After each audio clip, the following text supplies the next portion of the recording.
चालू कर दिए। हेलो स्टूडेंट, आप सभी का वैष्णव सर की मैथ क्लास में बहुत बहुत स्वागत है। आज हम कक्षा 10वीं गणित अध्याय 7 निर्देशांक ज्यामिति के महत्वपूर्ण प्रश्न जो परीक्षा के दृष्टिकोण से बहुत ही महत्वपूर्ण हैं, उनके प्रश्नों को हल करना सीखेंगे। तो चलें, पहला देखिए, आपको सूत्र स्क्रीन में दिख रहा है। तो दो बिंदुओं के बीच की दूरी निकालने का ये सूत्र है, आपको ध्यान रखना है।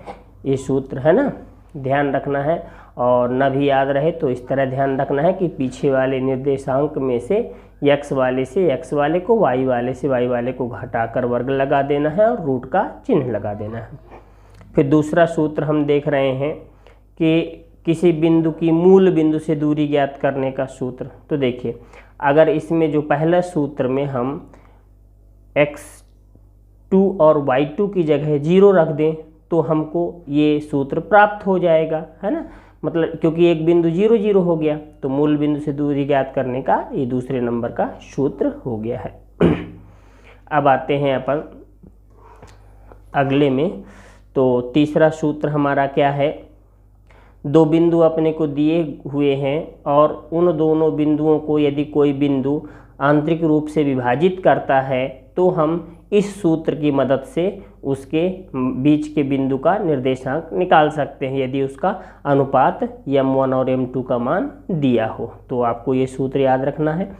फिर आते हैं अगला सूत्र क्या है, दो बिंदुओं के मध्य बिंदु का निर्देशांक। तो ध्यान रखना है, मध्य बिंदु का निर्देशांक का सूत्र कैसे मिलेगा। पिछले सूत्र में अगर हम m1 m2 की जगह 1 1 रख दें तो हमको मध्य बिंदु का निर्देशांक का ये सूत्र प्राप्त हो जाएगा। फिर आते हैं पांचवा, अगर हमको किसी त्रिभुज का क्षेत्रफल ज्ञात करना हो, है ना। आप स्क्रीन में देख पा रहे होंगे जैसा कि एक त्रिभुज बना हुआ है ABC और तीनों के निर्देशांक दिए हुए हैं, तो हम इस सूत्र की मदद से उस त्रिभुज का क्षेत्रफल ज्ञात कर सकते हैं। फिर आते हैं अपन विकल्प। तो चले, मूल बिंदु के निर्देशांक। तो मूल बिंदु के निर्देशांक क्या होते हैं, 0 0, तो डी नंबर का उत्तर सही है। दूसरा, x अक्ष पर स्थित मूल बिंदु से 4 इकाई की दूरी पर। तो देखिए, x अक्ष पर स्थित है चूंकि वो बिंदु, तो x के लिए दूरी 4 हो जाएगी और चूंकि x अक्ष पर y का मान 0 होता है तो 4 और 0 जिसमें हो वो हमारा उत्तर सही है। तो दूसरे का बी नंबर। फिर आए तीसरे नंबर में। तो तीसरे नंबर में क्या दिया है, दूरी का सूत्र। तो दूरी का सूत्र क्या होता है, ए नंबर का हमारा उत्तर क्या है, सही है। x2 - x1 का whole square plus y2 - y1 का होल स्क्वायर फिर रूट। तो ए नंबर का हमारा उत्तर सही है। फिर आ जाए चौथे नंबर का सवाल। चौथे नंबर के सवाल में हमको 8 6 और 0 0 के बीच की दूरी ज्ञात करना है। तो चले दूरी ज्ञात करेंगे। तो 8 - 0 और 6 - 0 और इसका स्क्वायर हो जाएगा। तो 0 का तो कोई मतलब नहीं, तो 8 8 64, फिर 6 6 36 और 64 और 36 जोड़ देंगे तो 100 को रूट के बाहर निकालेंगे तो 10। तो चौथे का बी नंबर का उत्तर हमारा सही है। फिर पांचवा नंबर भी जो है ये तो सूत्र ही है जो पहले अपन देख चुके हैं, दो बिंदुओं के मध्य बिंदु के निर्देशांक। तो दो बिंदु के मध्य बिंदु का निर्देशांक का सूत्र क्या हो जाएगा, ए नंबर का उत्तर हमारा सही है। अब आ जाए छठवें नंबर में, दो बिंदु दिए हुए हैं को मिलाने वाली रेखा के मध्य बिंदु का निर्देशांक। तो मध्य बिंदु का निर्देशांक कैसे निकलेगा, शुरू वाले को जोड़ करके 2 का भाग दे दो, फिर पीछे वाले को जोड़ के 2 का भाग दे दो। तो 3 में 1 जुड़ा तो 4, 4 में 2 का भाग दे दो, दूनी 4, तो 2 आ गया। फिर पीछे वाले निर्देशांक को जोड़ लें तो 2 और 4 जुड़ा तो 6, 6 में 2 का भाग देंगे 2 तिहाई 6, मतलब ए नंबर का उत्तर हमारा सही है। अब आ जाए दूसरे नंबर में, रिक्त स्थानों की पूर्ति कीजिए। एक वृत्त के व्यास के सिरों के निर्देशांक हमको ऋण 4 3 ऋण 4 हैं, तब उसके केंद्र के निर्देशांक क्या होंगे। तो देखिए, वृत्त में जो व्यास होता है और व्यास में जो वृत्त का केंद्र होता है वह मध्य बिंदु पर होता है। तो मतलब हमको इस दोनों के मध्य बिंदु का निर्देशांक ज्ञात करना है।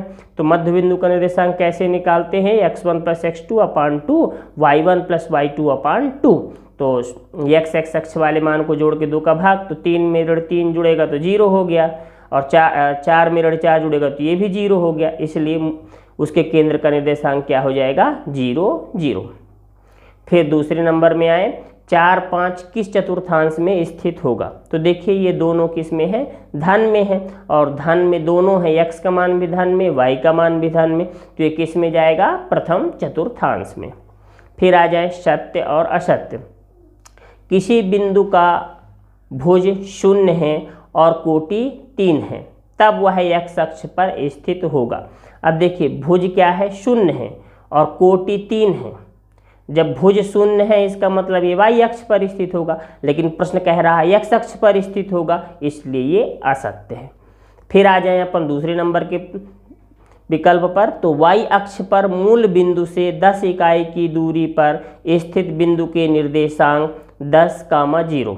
तो अब देखिए y अक्ष पर मूल बिंदु से 10 इकाई की दूरी पर, तो चूंकि y अक्ष में है तो y का मान 0 नहीं होना चाहिए, पर इस जो निर्देशांक दिया है 10, 0, इसमें y का ही निर्देशांक 0 है, इसलिए क्या होगा असत्य होगा।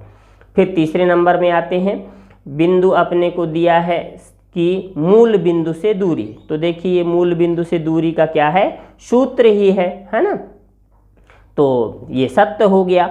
अब इसके बाद फिर क्या करेंगे अपन, y अक्ष पर स्थित बिंदु के निर्देशांक 0y के रूप में होते हैं, तो सही बात है, अगर y अक्ष पर वो बिंदु है तो उसके निर्देशांक कितना होंगे 0 और y, क्योंकि y अक्ष पर x का मान क्या होगा 0 होगा।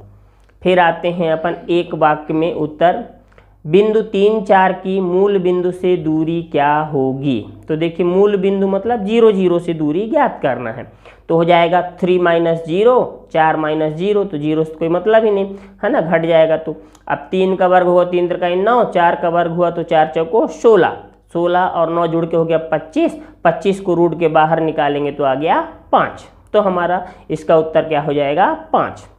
फिर आ जाए दूसरा नंबर, बिंदु इस 2 बिंदु दिए हुए हैं को मिलाने वाली रेखा के मध्य बिंदु का निर्देशांक, तो मध्य बिंदु का निर्देशांक कैसे निकालते हैं, शुरू का और अंतिम का दोनों को जोड़ के और 2 का भाग दे देते हैं, है ना। ध्यान रखना x अक्ष वाले के साथ जोड़ना है, y अक्ष वाले के साथ, तो ऋण 1 में 3 जुड़ा तो 2 प्राप्त होगा, 2 में 2 का भाग देंगे तो 1 आ गया।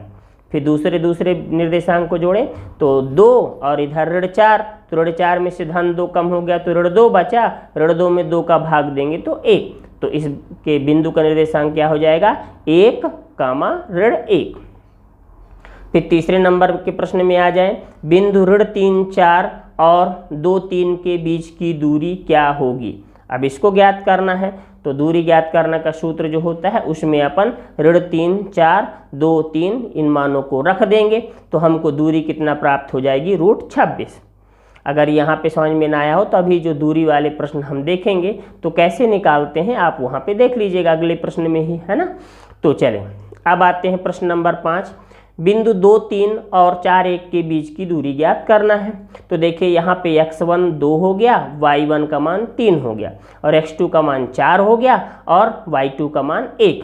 तो अब इन मानों को हम क्या करेंगे दूरी के सूत्र में रख देंगे, तो मान रखने पर हमको मिल गया 4 ऋण 2 का स्क्वायर धन 1 ऋण 3 का स्क्वायर। 4 में से 2 कम हो गया तो 2 बचा, अब ऋण 3 में से धन 1 कम हो गया तो ऋण 2 बचा। 2 का वर्ग करेंगे 2 दूनी 4 और ऋण 2 का वर्ग करेंगे तो 4, 4 4 जुड़ के हो गया 8, 8 को लिखेंगे 2 × 2 × 2, 2 का जोड़ा बन गया तो 2 रूट के बाहर, 1 2 का जोड़ा नहीं बना तो √2 एक ठो अंदर हो गया। ये आ गया हमारा उत्तर। अब आते हैं प्रश्न नंबर 6, बिंदुओं के बीच की दूरी ज्ञात करना है। तो यहाँ पे x1 का मान ऋण 5, y1 का मान 7, x2 का मान ऋण 1, y2 का मान 3। तो अब इसमें मान रख देते हैं, तो मान रखने पर हमको मिल गया ऋण 1 ऋण कोष्टक में ऋण 5 का स्क्वायर धन 3 ऋण 7 का स्क्वायर। तो ऋण 1, अब देखिए ऋण ऋण का गुणा धन हो गया तो धन में 5 का होल स्क्वायर हो गया, फिर धन ऋण 7 में धन 3 कम हो गया तो ऋण 4 का होल स्क्वायर, फिर 5 में से ऋण 1 कम हो गया तो 4 का स्क्वायर धन, अब ऋण 4 का स्क्वायर है, इसको अभी नहीं करते हैं, आगे चले। 4 का गुणा 2 बार करेंगे तो 4 चौको 16, ऋण 4 का गुणा 2 बार करेंगे तो 4 चौको 16, 16 में 16 जुड़ गया तो कितना आ गया 32। अब इसको गुणनखंड के रूप में लिखेंगे, 2 गुणे 2 गुणे 2 गुणे 2 गुणे 2, 2 ठो 2 का जोड़ा बन गया तो बाहर निकल गया। अब गुणा कर दे 2 दूनी 4, तो 4√2 आ गई हमारी दूरी। आते हैं प्रश्न नंबर 7 में। यहाँ पे भी हमको बीच की दूरी ही ज्ञात करना है। तो x1 का मान a, y1 का मान b, x2 का मान ऋण a और y2 का मान ऋण b। अब इन मानों को दूरी के सूत्र में रख देते हैं। तो मान रखने पर हमको क्या मिल गया, ऋण a का होल स्क्वायर प्लस ऋण b का होल स्क्वायर। ऋण a जुड़ के हो गया ऋण में 2 ठो a का होल स्क्वायर प्लस ऋण b जुड़ के हो गया कोष्टक में ऋण 2b का होल स्क्वायर। तो ऋण 2b का अब देखिए गुणा करेंगे, 2 बार स्क्वायर लगा है तो 2 दूनी 4, a का गुणा 2 बार हुआ तो a का स्क्वायर। फिर इसी प्रकार ऋण का गुणा 2 बार तो धन हो गया, 2 का गुणा 2 बार तो 4 हो गया, b का गुणा 2 बार तो b का स्क्वायर।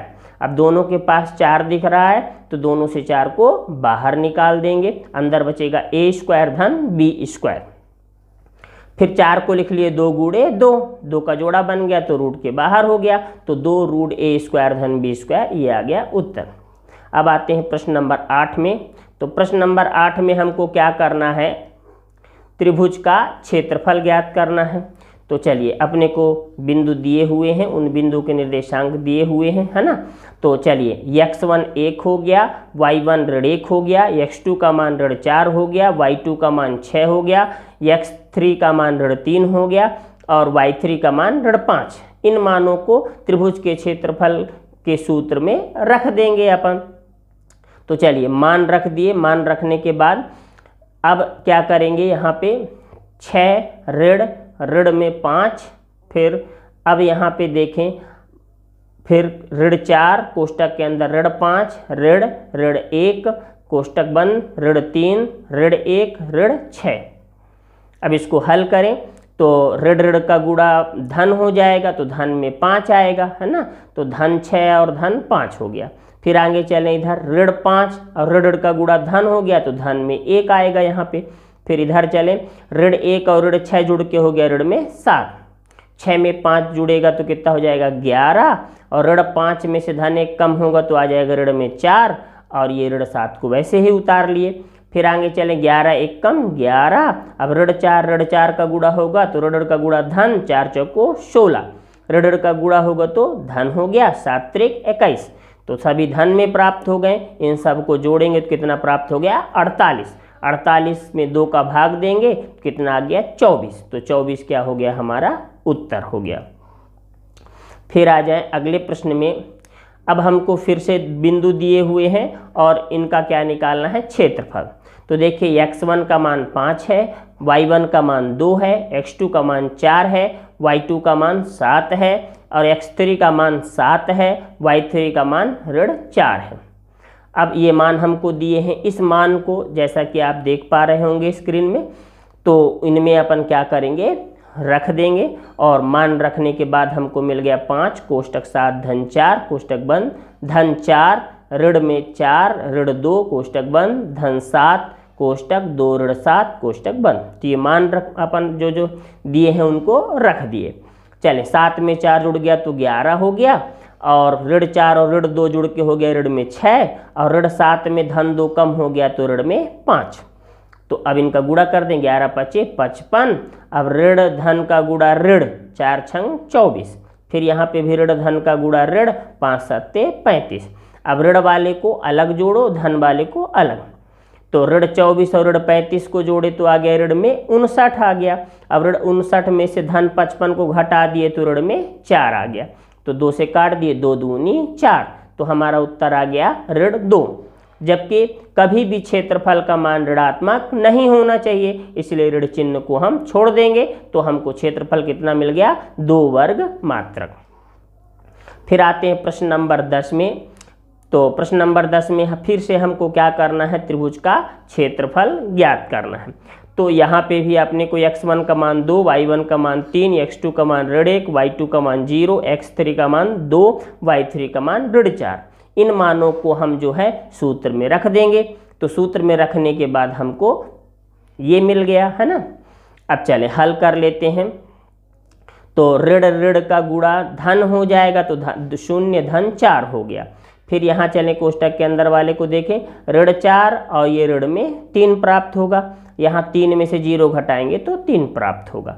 फिर आगे चलें, अब यहाँ से देखें 2 का गुणा अंदर कर देंगे तो हो जाएगा 2 चौके 8, शून्य का तो कोई मतलब छोड़ दो उसको।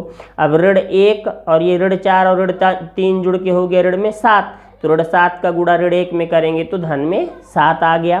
फिर इसके बाद 3 दूनी 6, तो हमको ये मिल गया। अब 8 7 6 को जोड़ेंगे तो कितना हो जाएगा 21, तो 21/2 वर्ग मात्रक या वर्ग इकाई हमको मिल गया उत्तर।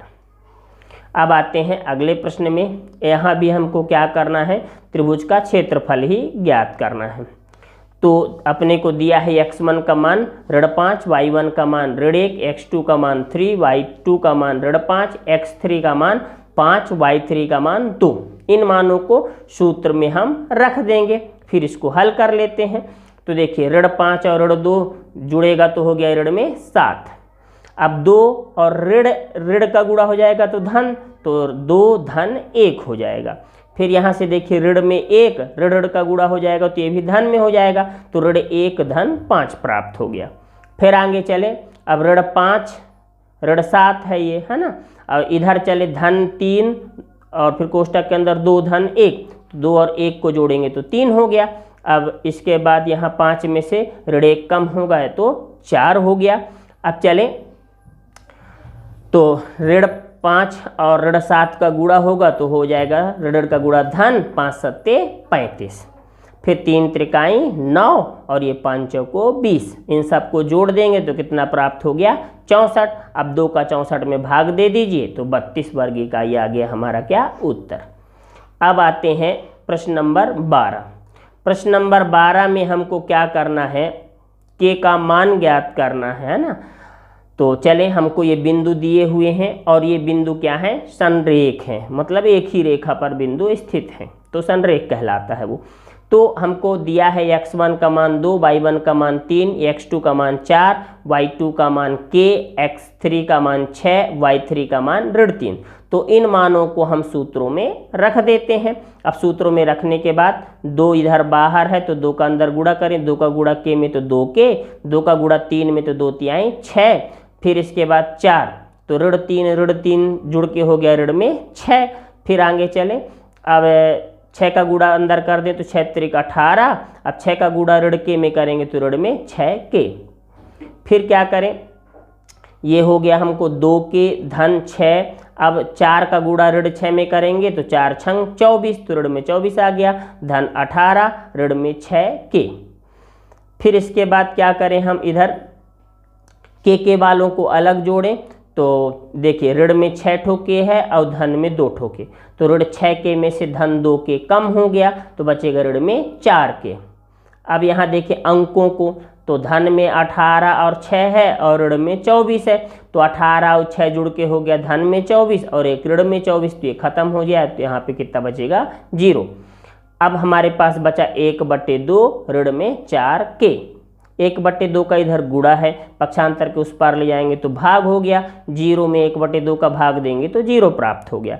फिर क्या करेंगे, ऋण 4 का इधर गुणा है उस तरफ ले जाएंगे तो 0 में 4 का भाग हो जाएगा और 0 में 4 का भाग देंगे तो 0 आएगा। तो हमको इस प्रश्न में के का मान कितना मिल गया 0। अब आते हैं प्रश्न नंबर 13। प्रश्न नंबर 13 में फिर से हमको के का मान ज्ञात करना है, पिछले सवाल के ही जैसे, और बिंदु क्या है, ये संरेख है। तो जब बिंदु संरेख है तो त्रिभुज का क्षेत्रफल कितना होगा 0। तो त्रिभुज के क्षेत्रफल में हम क्या करेंगे, इन सूत्र में इन मानों को रख देंगे, तो मान रखने पर हमको प्राप्त हो गया, है ना। अब इसके बाद इसको हल कर लें, 7 का गुणा 1 में तो 7 एकम 7, 7 का गुणा k में तो 7k, 5 का गुणा k में हो जाएगा तो 5k। फिर अब देखिए ऋण का गुणा हो गया धन, तो 5 का गुणा 2 में करेंगे तो धन में 10 आएगा। फिर 3 का गुणा करेंगे इधर कोष्टक के अंदर, तो ऋण 2 और ऋण 1 जुड़ के हो गया ऋण में 3, और ऋण 3 का गुणा धन 3 में करेंगे तो 3 त्रिकाई 9, ऋण में 9 आ गया। अब आगे चले, फिर यहाँ से देखिए धन धन को अलग जोड़िए तो 10 और 7 जुड़ के हो गया 17 और ऋण में कितना है 9। तो 17 में से 9 कम हो गया तो कितना बचा 8। अब के वालों को देखिए, ऋण में 7 ठोके है, धन में 5 ठोके, तो ऋण 7 के में से धन 5 के को कम कर दिए तो ऋण में 2 के बचा। अब क्या करें, 1/2 का इधर गुणा है, उधर ले जाएंगे तो 0 में 1/2 का भाग हो जाएगा तो वो पद ही 0 रहेगा, है ना। तो चलें 8 ऋण 2 के बराबर 0 प्राप्त हो गया। अब धन 8 को इस तरफ ले आए तो ऋण में 8 हो गया। अब ऋण 2 का इधर गुणा है, इस तरफ पक्षांतर करके ले जाएंगे तो बटे में ऋण 2 हो गया। अब ऋण से ऋण कट जाएगा और 2 चौके 8, तो हमको के का मान कितना प्राप्त हो गया 4 प्राप्त हो गया। अब आते हैं प्रश्न नंबर 14। हमको बिंदु दिए हुए हैं और ये बिंदु संरेख है, पिछले सवाल के ही जैसा सेम, यहाँ पे भी बिंदु समरेख है। तो अब क्या करना है, हमको इन दिए गए बिंदुओं को जो है त्रिभुज के क्षेत्रफल के सूत्र में मान रख देंगे। संरेख अगर कह रहा है सवाल तो क्षेत्रफल का मान कितना हो जाएगा 0। तो अपन x1 का मान 8 दिया है, y1 का मान 1, x2 का मान k, y2 का मान ऋण 4, x3 का मान 2, y3 का मान ऋण 5। तो इन मानों को हम त्रिभुज के क्षेत्रफल जो ऊपर आपको स्क्रीन में दिख रहा है बॉक्स के अंदर, उस क्षेत्रफल के सूत्र में मानों को रख दिए। तो मान रखने के बाद अब चलिए इसको हल कर लेते हैं। तो 8, अब कोष्टक के अंदर ऋण 4 और डबल ऋण फिर 5 है ना, तो ऋण का गुणा हो जाएगा तो कितना हो जाएगा, धन में 5 हो जाएगा। और 5 फिर आगे चलें, अच्छा सॉरी, ऋण 4 है और ऋण का गुणा धन हो जाएगा तो धन में 5, तो धन 5 और ऋण में 4, तो 5 में से 4 कम हो गया तो कितना बचेगा, इधर 1 बचेगा और 1 का गुणा 8 में होगा तो 8 1 कम 8। फिर अगले में चलें, ऋण में 5 है, ऋण में 1 है, तो ऋण 5 और ऋण 1 जुड़ के हो गया ऋण में 6 और ऋण 6 का गुणा के में हो गया तो ऋण में 6 के आ गया। फिर इधर चलें, ऋण ऋण का गुणा धन, तो धन में 4 और धन में 1, तो 4 और 1 जुड़ के हो गया 5, 5 का गुणा 2 में तो 5 दूनी 10। अब यहाँ से देखिए, धन 10 और धन 8 जुड़ के हो गया धन में 18, धन 18 को पक्षांतर करके इस पार ले आए तो हो गया ऋण में 18। अब दोनों पक्षों से ऋण कट गया और 6 से दोनों पक्षों को काट दो, 6 1 कम 6 और 6 3 18, तो हमको के का मान कितना प्राप्त हो गया, 3 प्राप्त हो गया। अब आते हैं प्रश्न नंबर 15 में। तो अब हमको दिया है 3 बिंदु दिए हुए हैं। अब इसमें क्या कह रहा है, x और y में संबंध ज्ञात कीजिए ताकि बिंदु x y बिंदु 7 1 और 3 5 से समदूरस्थ हों। तो हमको ऐसा संबंध निकालना है कि जो हमारा x y है वो 7 1 से भी और 3 5 से भी बराबर दूरी पर है। तो हम क्या करेंगे, x y की पहले 7 1 से दूरी निकालेंगे, फिर उसी प्रकार x y की 3 5 से दूरी निकालेंगे। चूंकि इस प्रश्न कह रहा है दोनों की दूरी समान है ना, तो अपन दोनों की दूरियों को बराबर कर देंगे। तो चलें, मान लिए हम कि ए बी 2 बिंदु हैं और उसमें जो है P बिंदु A और B से समान दूरी पर है। तो चलें AP और BP क्या हो जाएंगे, बराबर हो जाएंगे, है ना। अब चलें इनको दोनों पक्षों का वर्ग कर दिए तो AP का स्क्वायर बराबर BP का स्क्वायर। अब AP वर्ग इसलिए कर दिए हैं ताकि रूट का चिन्ह हट जाए, सूत्र लगाएं तो, है ना। तो अब इसलिए रूट का चिन्ह नहीं लिखेंगे क्योंकि वर्ग लगा दिए। अब चलें, तो सबसे पहला काम P की हम A से दूरी ज्ञात करें, तो हो जाएगा x - 7 का स्क्वायर धन y - 1 का स्क्वायर।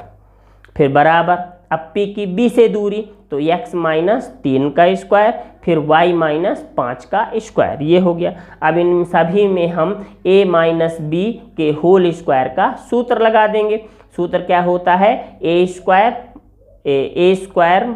- b स्क्वायर बराबर, चूंकि होल स्क्वायर का लगाना है तो होल स्क्वायर का सूत्र दूसरा होता है, a - b का होल स्क्वायर बराबर a स्क्वायर - 2ab + b का स्क्वायर। तो चलिए पहले पद में सूत्र लगाते हैं। तो a स्क्वायर, तो a की जगह x, b की जगह 7 है ना, तो हो गया x का स्क्वायर। फिर क्या है दूसरा, ऋण 2ab, तो 2a की जगह x, b की जगह 7, तो 7 दूनी 14 x हो गया। फिर b का स्क्वायर, तो 7 का स्क्वायर मतलब 7 7 49। तो इसी प्रकार से सभी पदों में हम सूत्र लगा देंगे, है ना।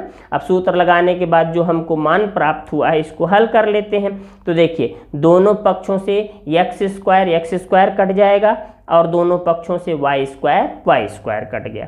अब क्या करें हम, x वालों को एक x और y वाले पदों को एक तरफ ले आते हैं। तो देखिए ऋण में 14 ठो x है, धन 6x इस तरफ आ जाएगा तो किस में हो जाएगा, ऋण में 6x इस तरफ आएगा तो धन में 6x हो गया।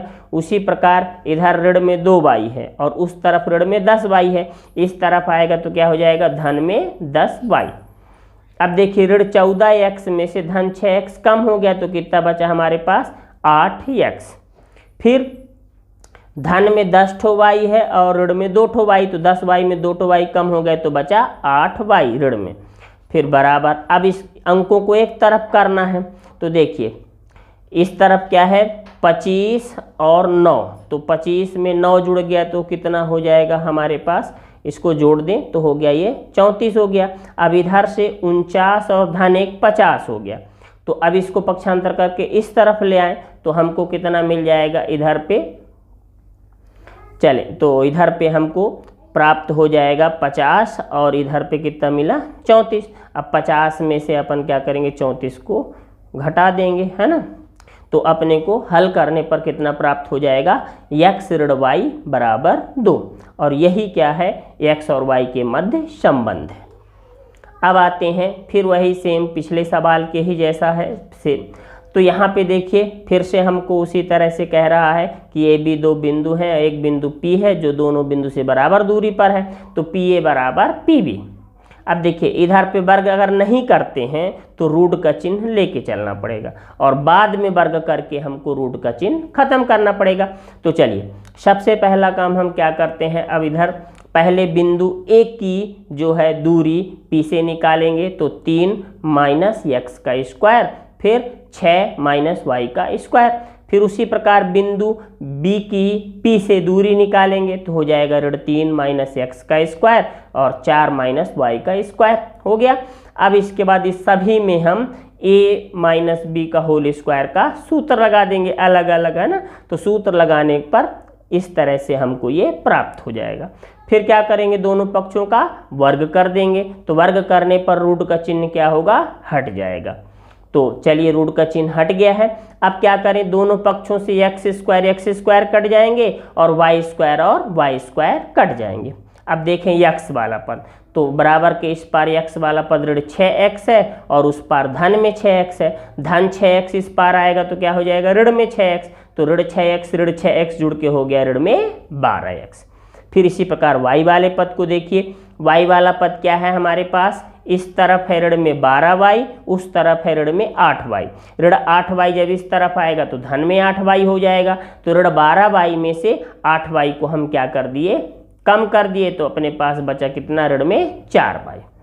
और अब देखिए अंक वाला पद इस पार कितना है हमारे पास, धन में 36 है और धन में 9, तो 36 और 9 जुड़ के हो गया 45, उस पार ले जाएंगे तो हो जाएगा ऋण में 45।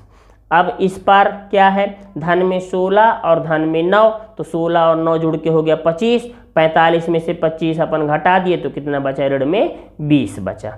अब देखिए सभी के पास ऋण चिन्ह है तो ऋण चिन्ह को सबसे काट देंगे, धन हो जाएगा। फिर क्या करें, सभी 3 से 4 से सब कट रहे हैं, सबको 4 से काट दीजिए, तो 4 तिहाई 12, 4 एक कम 4, 4 पंचे 20, तो हमारे पास संबंध आ गया 3x धन y बराबर 5। फिर आते हैं प्रश्न नंबर 17। अब यहाँ पे हमको 2 बिंदु दिया है और क्या कह रहा है कि इन दोनों बिंदुओं को जोड़ने वाली रेखाखंड आंतरिक रूप से 3:1 के अनुपात में विभाजित करता है। तो हमको क्या करना है, उस बिंदु के निर्देशांक ज्ञात करना है ना। तो चलें, तो सूत्र में अपन देख चुके हैं पहले ही कि अंतः विभाजित करने वाले बिंदु के निर्देशांक का ये सूत्र आपको दिख रहा होगा चित्र में, है ना, स्क्रीन में दिख रहा होगा। अब चलें, अब हम क्या करते हैं, इसमें मानों को रखते हैं। तो देखिए हमको x1 का मान 4 दिया है और y1 का मान -3 दिया है, x2 का मान 8 दिया है, y2 का मान 5 दिया है। तो इस सूत्र में हम x2, x1, y2, y1, m1, m2 सब का मान रख देते हैं। तो मान रखने के बाद हमको ये इतना प्राप्त हुआ। अब क्या करें, मान रखने के बाद 8 का 3 में गुणा होगा तो 8 त्रिक 24 धन 4 का 1 में गुणा होगा 4 1 कम 4, तो 24 और 4 जुड़ के हो गए 28। अब नीचे कितना है 3 धन 1 मतलब 4, तो अब 28 में 4 का भाग दे देंगे तो 4 सत्ते 28, तो ये x का मान कितना आ गया 7। अब दूसरे वाले पद को देखें, मान रखने के बाद 5 का गुणा 3 में तो 5 तिहाई 15 और ऋण 3 का गुणा 1 में तो 3 1 कम 3, तो ये ऋण में 3, तो 15 में से 3 कम हो गए तो बचा 12। अब नीचे 3 धन 1 है तो 3 और 1 जुड़ के हो गया 4। अब 12 में 4 का भाग देंगे तो 4 तिहाई 12, तो y के लिए निर्देशांक कितना मिल गया 3। तो हमको हमारा अभिष्ट बिंदु कौन सा प्राप्त हो गया 7,3। फिर आते हैं प्रश्न नंबर 18। तो प्रश्न नंबर 18 में क्या कह रहा है कि यहाँ पे हमको बिंदु ऋण 4 6, बिंदु ऋण 6 10, 3 ऋण 8 को जोड़ने वाली रेखाखंड को किस अनुपात में विभाजित करती है। अब देखिए पिछले सवाल में हमको अनुपात दिया था, अनुपात अपने को दिया था, हाँ ठीक है, और क्या ज्ञात करना था बिंदु, और इस वाले सवाल में बिंदु दिया हुआ है, अनुपात ज्ञात करना है। तो चलें, तो a और b ये दो मान जो दिए हैं तो a और b को लेना है ना। तो यहाँ पे x1 का मान ऋण 6 हो गया, y1 का मान 10 हो गया, x2 का मान 3 हो गया, y2 का मान ऋण 8 हो गया, और x का मान ऋण 4 और y का मान 6। तो चले अंतः विभाजित करने वाले जो सूत्र होता है अपने को, उस सूत्र को लिख लेते हैं जैसा कि आप ये स्क्रीन में देख पा रहे हैं, और इसमें मान रख देते हैं। तो मान रखने पर हमको ये इतना प्राप्त होता है। अब देखिए पहला वाला निर्देशांक इधर बराबर के इस तरफ का ऋण 4 इधर के पहला वाले निर्देशांक के बराबर होगा, तो मतलब ऋण 4 बराबर होगा 3m1 ऋण 6m2 बटे m1 प्लस m2। इतना हमको प्राप्त हो गया। अब इसके बाद क्या करें, इसको हल करते हैं। तो देखिए ऋण 4 के बटे कुछ नहीं है तो कितना होगा 1, और इसके बाद हम इसका तिर्यक गुणा कर देते हैं। तो m1 प्लस m2 का गुणा ऋण 4 में हो गया तो हो जाएगा ऋण 4, m1 का गुणा हुआ तो ऋण 4m1, फिर ऋण 4 का गुणा m2 में हुआ तो ऋण में 4m2, और 3m1 ऋण 6m2, चूँकि 4 के बटे में कुछ नहीं 1 होगा तो इसका गुणा 1 में होगा, तो ये उतना ही प्राप्त होगा। अब क्या करें, m1 वालों को एक तरफ कर लें, m2 वाले को एक तरफ। तो इस तरफ है ऋण में 4m1, उस तरफ है धन में 3m1, तो धन 3m1 को इस तरफ लाएंगे तो हो जाएगा ऋण में 3m1। तो ऋण 3m1 और ऋण 4m1 जुड़ के हो गया ऋण में 7m1।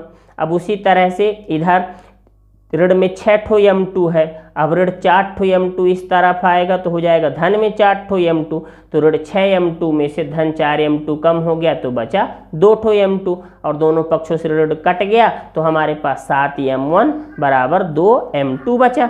अब क्या करें, m2 का इधर गुणा है, इधर पक्षांतर करके ले आएंगे तो हो जाएगा m1 अनुपाते m2, और यहाँ 7 का गुणा है, पक्षांतर करके उस तरफ ले जाएंगे तो हो जाएगा 2 अनुपाते 7। तो ये हमको अनुपात प्राप्त हो गया। अब चलते हैं इस प्रश्न बैंक का लास्ट सवाल। तो चलिए प्रश्न बैंक का लास्ट सवाल क्या है, बिंदु 5 ऋण 6 और 1 ऋण 4 को जोड़ने वाली रेखाखंड को y अक्ष किस अनुपात में विभाजित करता है। इस प्रतिच्छेद बिंदु के निर्देशांक भी हमको ज्ञात करना है। तो चलें मान लेते हैं कि माना वह बिंदु, अब इस बार हम जैसे वहाँ पे m1 m2 मानते थे तो यहाँ पे हम अनुपात क्या मानते हैं, k अनुपाते 1। तो चलें विभाजन सूत्र में सूत्र क्या होता है हमारा, m1 x2 plus m2 x1 अपान m1 प्लस m2, और y के लिए क्या होता है m1 y2 plus m2 y1 अपान m1 प्लस m2। तो इस सूत्र में हम जो है इन मानों को रख देते हैं। अनुपात m1 का मान k है और m2 का मान 1, और बिंदु क्या दिए हैं अपने को, x1 का मान 5, y1 का मान ऋण 6, x2 का मान ऋण 1 और y2 का मान ऋण 4। इन मानों को जब हम सूत्र में रख देंगे तो हमको इस प्रकार से प्राप्त हो जाएगा, ऋण k धन 5 बटे k धन 1, फिर ऋण 4k ऋण 6 बटे k धन 1। अब चूंकि सवाल में साफ कह रहा है कि यह कहाँ पर है, y अक्ष को किस अनुपात में विभाजित करता है। तो अब देखिए y अक्ष को विभाजित कर रहा है ना, तो चूंकि y अक्ष को विभाजित कर रहा है तो x का मान क्या हो जाएगा, 0 हो जाएगा। तो पहला वाला जो हमको निर्देशांक जो ये लिखे हैं हम, इसमें से k धन 5 k धन 1 वाला निर्देशांक ये भुज है, x अक्ष के लिए है, तो इसका मान क्या हो जाएगा, 0। अब इसके बाद इसको 0 के बराबर कर देंगे, फिर k धन 1 का गुणा है, इधर आएगा तो इधर k धन 1 का भाग है, पक्षांतर करके उस तरफ ले जाएंगे तो क्या हो जाएगा, 0 में गुणा, तो वो 0 हो गया। अब ऋण k धन 5 बचा इस तरफ, अब धन 5 को उस तरफ ले जाएंगे तो हो जाएगा ऋण में 5। अब देखिए दोनों पक्षों से ऋण कट गया तो k का मान कितना प्राप्त होगा, हमको 5 प्राप्त हो गया। तो हमको k का मान 5 प्राप्त हो गया। अब हमको चूंकि कह रहा उस प्रतिच्छेद बिंदु के निर्देशांक भी ज्ञात करना है, तो देखिए जो ये अपन मान निकाले हैं विभाजित करने वाले बिंदु का, तो उस बिंदु में पहला और दूसरा ये बिंदु है हमारे पास, इसमें अगर हम k का मान रख देंगे तो हमको k का मान रख देने पर और अनुपात क्या प्राप्त हो गया है, k का मान 5, तो टोटल अनुपात हो जाएगा m1 अनुपात m2 का 5 अनुपात 1। तो हम इसमें जो है k का मान और k का मान रख दें तो हमको बिंदुओं का निर्देशांक कितना प्राप्त हो जाएगा, 0, ऋण 13 बटे 3 प्राप्त होता है। तो इसी के साथ जो है हमारा अभी एक प्रश्न और है 20, तो चलिए इसको भी देख लेते हैं। हमको क्या दिया है, समांतर चतुर्भुज के चारों शीर्षों के निर्देशांक दिए हुए हैं। अब हमको क्या करना है, समांतर चतुर्भुज के चारों शीर्षों के निर्देशांक दिए हुए हैं। अब कह रहा है कि P का मान ज्ञात करो, तो ध्यान से देखिए P का मान हमको ज्ञात करना है और ये समांतर चतुर्भुज ABCD के निर्देशांक हैं। तो हम क्या करेंगे, विकर्ण AC का निर्देशांक निकालेंगे और विकर्ण BD का निर्देशांक निकालेंगे। चूंकि विकर्ण AC और BD एक दूसरे को समद्विभाजित करते हैं, है ना, समान दो भागों में बांटते हैं, तो AC का भी मध्य बिंदु वही होगा जो मध्य बिंदु BD का होगा, है ना। तो चले जो AC का निर्देशांक होगा वो AC के जो मध्य बिंदु का निर्देशांक BD का मध्य बिंदु के निर्देशांक के बराबर होगा। तो AC का निर्देशांक निकाल लें पहले मध्य बिंदु का, तो मध्य बिंदु निर्देशांक ज्ञात करने का सूत्र क्या होता है, x1 प्लस x2 अपान 2 कामा y1 प्लस y2 अपान 2। तो चले उस सूत्र में अपन मान रख देंगे, तो AC का निर्देशांक हमको बराबर के इस पार ये मिल गया और BD के मध्य बिंदु का निर्देशांक ये हो गया। अब यहाँ पे ध्यान से देखें, चूंकि हमको P का मान निकालना है तो बराबर के इस पार का x अक्ष का ये मान और बराबर के इस पार का x अक्ष का ये मान, ये दोनों मान क्या हो जाएंगे, बराबर होंगे। मतलब अपने को जो है 15/2 जो है 8 धन P बटे 2 के बराबर होगा। अब बटे के नीचे का 2 क्या होगा, कट जाएगा, तो हमारे पास बचा 15 बराबर 8 धन P। तो P का मान निकालना है तो धन 8 को इस तरफ ले आएंगे तो ऋण में 8 हो जाएगा, तो 15 में से 8 कम हो गया, कितना बचा, 7। तो हमारे पास P का मान कितना हो गया, 7 प्राप्त हो गया। तो चलिए इसी के साथ जो ये अध्याय था, इस अध्याय के जो महत्वपूर्ण प्रश्न थे प्रश्न बैंक के, वो सभी प्रश्न हल हो गए हैं। आशा करते हैं कि आपको वीडियो बहुत पसंद आई होगी। जिस सवाल में आपको यदि कोई समस्या होती है तो आप जो है कमेंट करके ज़रूर बताएं, हम आपको उस जो है उस सवाल की अलग से वीडियो बना करके ज़रूर भेज देंगे। क्योंकि क्या है, समय अपने पास कम है, तो कम समय में ही 20 सवालों को बताना बहुत मुश्किल होता है। फिर भी कम से कम समय में हम आपको 20 सवाल को हल करवा दिए, है ना। तो चलिए अब एक आप लोगों से और रिक्वेस्ट है कि वीडियो को ज़्यादा से ज़्यादा लाइक करें, शेयर करें, कमेंट करें, है ना, और चैनल को सब्सक्राइब ज़रूर करें ताकि आपको जो अगले अध्याय के प्रश्न बैंक के प्रश्नों का हल जल्द से जल्द प्राप्त हो तो आपको नोटिफिकेशन प्राप्त हो जाए। तो इसी के साथ सभी स्टूडेंटों का, सभी बच्चों का बहुत बहुत धन्यवाद।